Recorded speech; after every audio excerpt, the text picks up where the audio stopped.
পিকে tutorial hub চ্যানেলের আরেকটি নতুন ভিডিওয়ে আমার সকল দর্শক এবং ভিউয়ার বন্ধুদের স্বাগত জানাই। প্রিয় দর্শক, তোমাদের উদ্দেশ্যে আমি প্রথমেই বলে রাখি, তোমরা আমার আজকের এই ভিডিওটি শুরু থেকে শেষ পর্যন্ত সম্পূর্ণ অংশটুকু দেখবে এবং ভিডিওটি তোমাদের কেমন লাগলো তা কমেন্টের মাধ্যমে জানাবে। তোমাদের এই কমেন্টগুলোই আমাকে পরবর্তীতে আরো এই ধরনের বিষয়ভিত্তিক ভিডিওগুলি তৈরি করতে উৎসাহিত করবে। তোমরা আমার আজকের এই ভিডিওটি তোমাদের বন্ধু বান্ধব এবং আত্মীয় স্বজনের মধ্যে শেয়ার করে দেবে, যাতে তোমাদের মতো তারাও এই বিষয়ভিত্তিক ভিডিওগুলির মধ্যে দিয়ে উপকৃত হতে পারে। পশ্চিমবঙ্গ মধ্যশিক্ষা পর্ষদের দশম শ্রেণীর ইতিহাস বিষয়ের আলোচিত অধ্যায় সংস্কার, বৈশিষ্ট্য এবং পর্যালোচনা। এই অধ্যায় থেকে আজকে আমি তোমাদের ভারতের পাশ্চাত্য শিক্ষার প্রসার বা ভারতের পাশ্চাত্য শিক্ষা বিস্তারের ক্ষেত্রে সরকারি এবং বেসরকারি যে উদ্যোগগুলো নেওয়া হয়েছিল সেই সম্পর্কে বিস্তারিত আলোচনা শুরু করব। ঔপনিবেশিক শাসনকালে ভারতে যখন সেই শাসন অর্থাৎ ঔপনিবেশিক শাসন প্রতিষ্ঠা হয়েছিল, সেই সময় ভারতের শিক্ষা ব্যবস্থা বলতে টোল, মক্তব, পাঠশালা, মাদ্রাসা প্রভৃতি জায়গাগুলোতে শিক্ষাদান করা হতো। আধুনিক পাশ্চাত্য শিক্ষা বিস্তারের উদ্যোগ শুরু হয়েছিল অষ্টাদশ শতকের শেষ ভাগ থেকে। প্রথম দিকে শিক্ষা বিস্তারের কোনো সরকারি উদ্যোগ তেমন ভাবে লক্ষ্য করা যায়নি, তবে কিছু ব্যক্তিকেন্দ্রিক বেসরকারি উদ্যোগে এই পাশ্চাত্য শিক্ষা বিস্তারের পথ চলা ঔপনিবেশিক আমলে শুরু হয়েছিল। ভারতে ব্রিটিশ শাসনের প্রথম দিকে, বিশেষ করে 19 শতকের প্রথম ভাগে, বাণিজ্য প্রতিষ্ঠান, আইন আদালত, অফিস ইত্যাদির বিস্তার ঘটলে এই সমস্ত প্রতিষ্ঠানে ইংরেজি ভাষা জানা এমন কর্মচারীর প্রয়োজন হয়ে পড়েছিল, আর তাই মধ্যবিত্ত বাঙালি চাকরি লাভের আশায় ইংরেজি শিক্ষা লাভ করতে চেয়েছিল। এই পরিস্থিতিতে আর্টুন পিট্রাস, ডেভিড গ্রামন্ড, বাউল, মার্টিন, শেরবর্ন প্রমুখ বিদেশি ব্যক্তিগণ কতগুলি ইংরেজি শিক্ষা প্রতিষ্ঠান গড়ে তুলেছিলেন।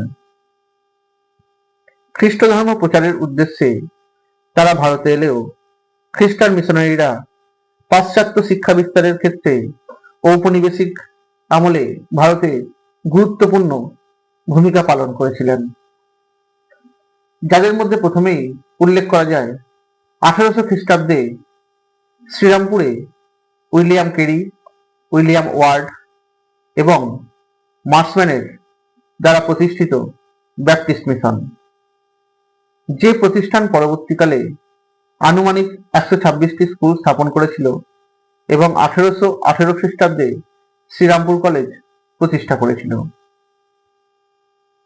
লন্ডন মিশনারি সোসাইটির সদস্য রবার্ট প্রথমে চুঁচুড়ায় 1795 খ্রিস্টাব্দে এবং এর পরবর্তীকালে অন্যান্য জায়গায় আনুমানিক 36টি ইংরেজি স্কুল স্থাপন করেছিলেন।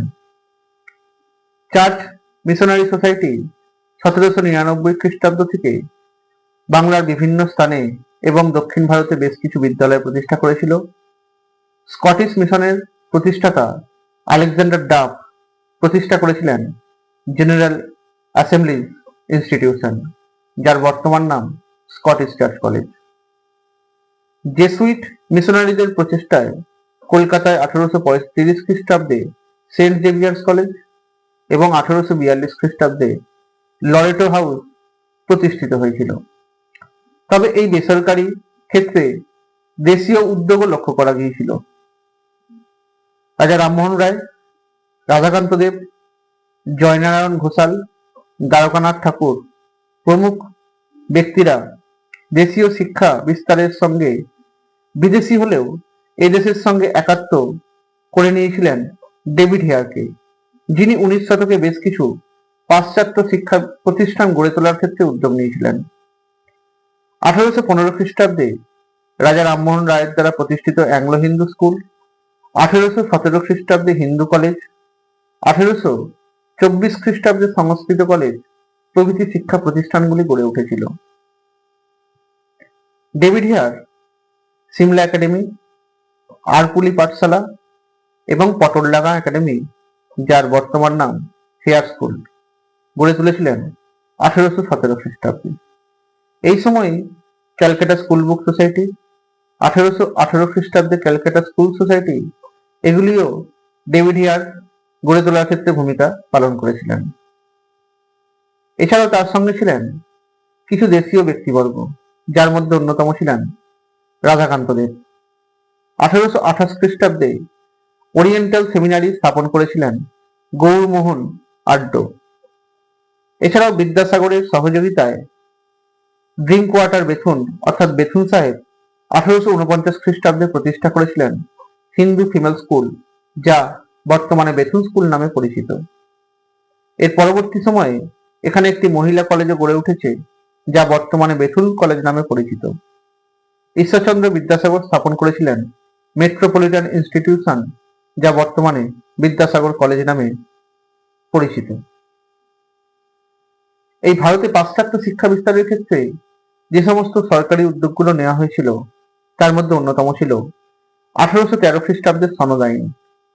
এই আইনে বলা হয়েছিল, ব্রিটিশ ইস্ট ইন্ডিয়া কোম্পানি ভারতে শিক্ষার প্রসারের ক্ষেত্রে বার্ষিক প্রায় 1 লক্ষ টাকা ব্যয় করবে। এই 1 লক্ষ টাকা ব্যয় নিয়ে প্রাচ্যবাদী এবং পাশ্চাত্যবাদীদের মধ্যে দ্বন্দ্ব শুরু হয়েছিল, যার আপাত অবসান হয়েছিল টমাস ব্যাবিংটন মেকলের দ্বারা প্রবর্তিত মেকলে মিনিটের মধ্য দিয়ে। 1835 খ্রিস্টাব্দের 2রা মার্চ মেকলে পাশ্চাত্য শিক্ষার সপক্ষে যে প্রতিবেদন দিয়েছিলেন, তার উপর ভিত্তি করে 1835 খ্রিস্টাব্দের 7ই মার্চ বড়লাট লর্ড উইলিয়াম বেন্টিং ইংরেজি শিক্ষাকেই সরকারি নীতি বলে ঘোষণা করেছিলেন এবং এই শিক্ষার ক্ষেত্রে বরাদ্দ করেছিলেন বার্ষিক প্রায় 1 লক্ষ টাকা, যা ইংরেজি শিক্ষার ক্ষেত্রেই ব্যয় করার জন্য তিনি ঘোষণা করেছিলেন।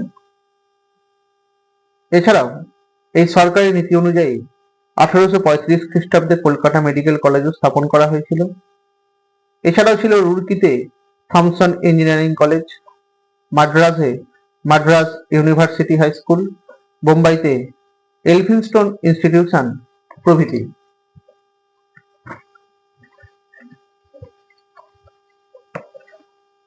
1832 খ্রিস্টাব্দে অর্থাৎ 1842 খ্রিস্টাব্দে কাউন্সিল অফ এডুকেশন গঠিত হওয়ার পর 1844 খ্রিস্টাব্দে তৎকালীন গভর্নর জেনারেল লর্ড হার্ডিঞ্জ ঘোষণা করেছিলেন যে সরকারি চাকরিতে ইংরেজি ভাষাজ্ঞানকে অগ্রাধিকার দেওয়া হবে, যার ফলে ভারতীয়দের ইংরেজি শিক্ষার প্রতি আগ্রহ বেড়েছিল এবং দেশ জুড়ে ইংরেজি শিক্ষা প্রতিষ্ঠান গড়ে উঠতে শুরু করেছিল।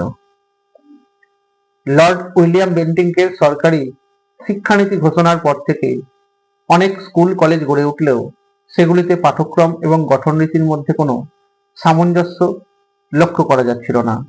তাই এই সামঞ্জস্য স্থাপন এবং পরবর্তীতে এদেশে সুষমভাবে শিক্ষার প্রসারের জন্য 1854 খ্রিস্টাব্দে বোর্ড অব কন্ট্রোলের সভাপতি স্যার চার্লস উড একটি শিক্ষা সংক্রান্ত নির্দেশনামা পেশ করেছিলেন, যা ভারতীয় শিক্ষাক্ষেত্রে ম্যাগনা কার্টা বলে অভিহিত। এই নির্দেশনামায় শিক্ষক শিক্ষণ পৃথক শিক্ষা বিভাগ গঠন, প্রাথমিক ও মাধ্যমিক বিদ্যালয় প্রতিষ্ঠা, বিদ্যালয়গুলিতে সরকারি অনুদান দেওয়া, নারী শিক্ষার প্রসার, দেশীয় ভাষা শিক্ষা, বিশ্ববিদ্যালয় প্রতিষ্ঠা প্রভৃতির কথা উল্লেখ করা হয়েছিল। চার্লস উডের প্রতিবেদন অনুযায়ী লর্ড ডালহৌসি প্রত্যেকটি প্রদেশে জনশিক্ষা দপ্তর গড়ে তুলেছিলেন। এই প্রতিবেদন অনুযায়ী 1857 খ্রিস্টাব্দে কলকাতা বিশ্ববিদ্যালয় স্থাপন করা হয়েছিল। তার সঙ্গে মাদ্রাজ এবং বোম্বাইতেও বিশ্ববিদ্যালয় স্থাপিত হয়। 1882 খ্রিস্টাব্দে লাহোর এবং এলাহাবাদ বিশ্ববিদ্যালয় স্থাপিত হয়েছিল। 1882 খ্রিস্টাব্দে স্যার উইলিয়াম হান্টারের সভাপতিত্বে ভারতের প্রথম শিক্ষা কমিশন গঠন হয়েছিল। এই কমিশনের সুপারিশে প্রাথমিক শিক্ষার উপর জোর দেওয়া হয়েছিল এবং তা মাতৃভাষায় করার কথাও বলা হয়েছিল।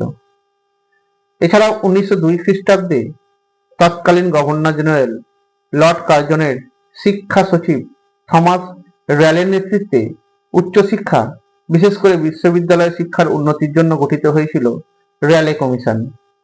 এই কমিশনের সুপারিশের উপর ভিত্তি করে লর্ড কার্জন ভারতীয় বিশ্ববিদ্যালয় আইন 1904 খ্রিস্টাব্দে প্রবর্তন করেছিলেন, যা ভারতে উচ্চশিক্ষা বিস্তারের ক্ষেত্রে এক সদর্থক পদক্ষেপ গ্রহণের সহায়ক হয়ে উঠেছিল।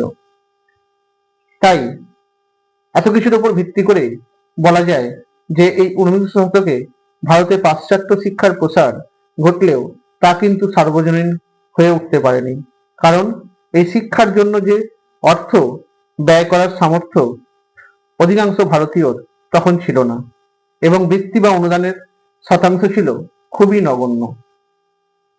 তোমরা আমার আজকের এই ভিডিওটি লাইক করে দেবে, কমেন্ট করবে, শেয়ার করে দেবে। আমার চ্যানেল নতুন দেখে থাকলে চ্যানেলটি সাবস্ক্রাইব করে দেবে, পাশে থাকা বেল আইকনটি প্রেস করে দেবে, যাতে তোমরা আমার ভিডিও নোটিফিকেশন গুলো পেতে পারো। তোমরা আমার ফেসবুক পেজে ফলো করে দেবে আর ইনস্টাগ্রামে ফলো করে দেবে। ধন্যবাদ।